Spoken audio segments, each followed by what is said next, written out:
On peut y aller là pour la projection, merci.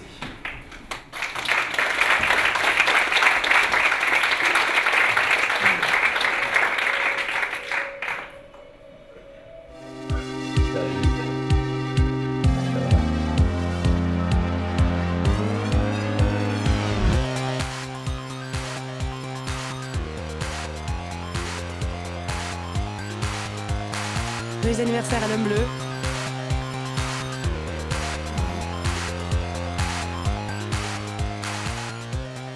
Quand j'étais petit, je regardais énormément de films fantastiques. Bon, ça a été de Flash Gordon à Gremlins, l'histoire sans fin, j'en passe et des meilleurs, E.T. et tout ça.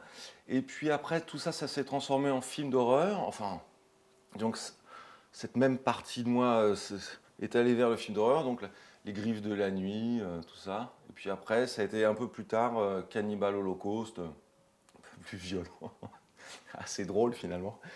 Et puis voilà, donc je suis monté crescendo finalement dans la violence au fur et à mesure. Là. Faire de la musique de film, pour moi, c'est très bien parce que ça me fait faire de la musique sans trop de pression. Disons que quand on fait un disque, évidemment, enfin son propre album, disons, c'est toute sa personne qu'on engage. Finalement, c'est à la fois douloureux. Enfin, il y a plein de choses en même temps. Une musique de film, ça permet de faire de la musique, de faire un vrai disque, mais avec le cœur léger.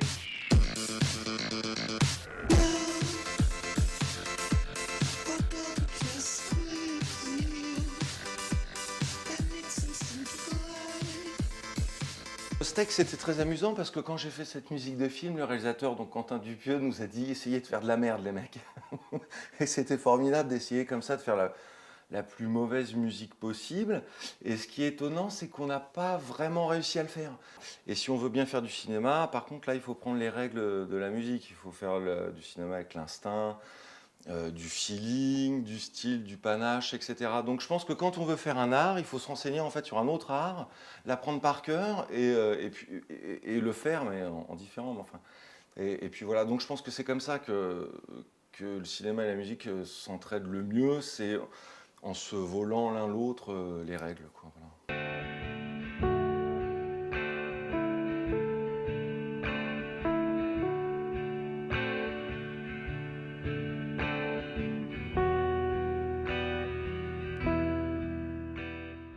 Je m'attendais à un truc avec des mecs qui se baladent déguisés en Frankenstein, des faux couteaux dans la tête et tout. Les gens sont plutôt normaux.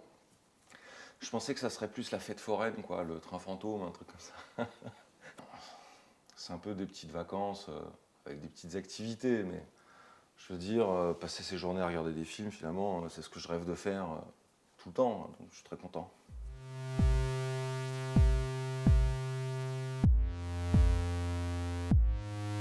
Le Festival international du film fantastique de Neuchâtel. C'est incroyable, c'est unique, c'est une organisation d'enfer et puis du bon temps, de la bière gratuite si on participe.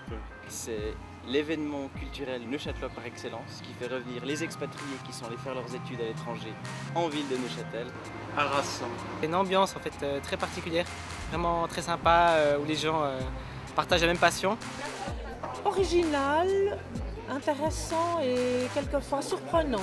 C'est 10 ans de NIF et 10 ans de l'anglais. Fantastique!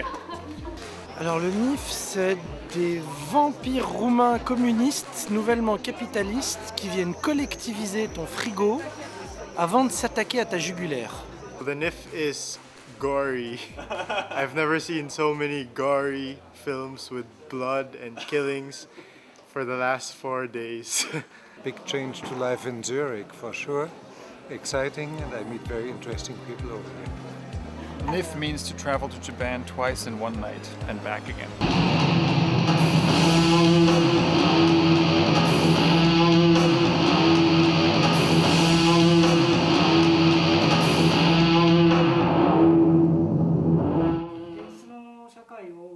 Je pense que le film fantastique est un moyen merveilleux pour aborder les problématiques de notre société. Dans les films de genre, j'apprécie aussi la présence de poésie qui peut apporter ce côté plus fantasmagorique et donc un résultat plus fort. Au festival, vous avez choisi de présenter les films de ma période punk. Il me semble qu'au début de ma carrière, j'ai essayé de réaliser des films plus agressifs.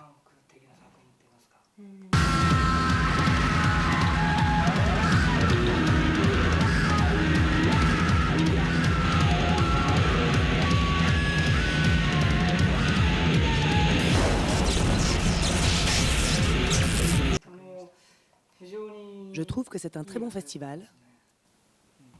C'est très confortable.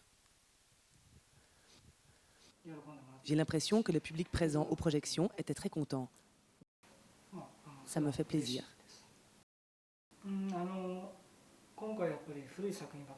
Cette fois-ci, je ne présente que mes anciens films. Je trouve que c'est un peu dommage, donc je souhaite revenir avec les prochains.